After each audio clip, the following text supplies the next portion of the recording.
High বন্ধুরা, number 3 number part নিয়ে আপনাদের সামনে এখন দেখাবো পেজু গাড়ির সেল কীভাবে খোলে। যেহেতু খোলা হয়েছে ইঞ্জিন, সহজে আপনাদেরকে বুঝাবো।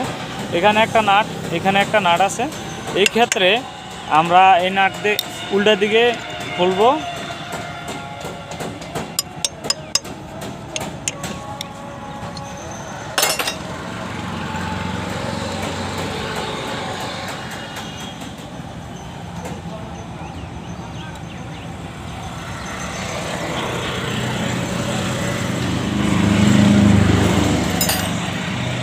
এই মুহূর্তে দেখতেই পাচ্ছেন যে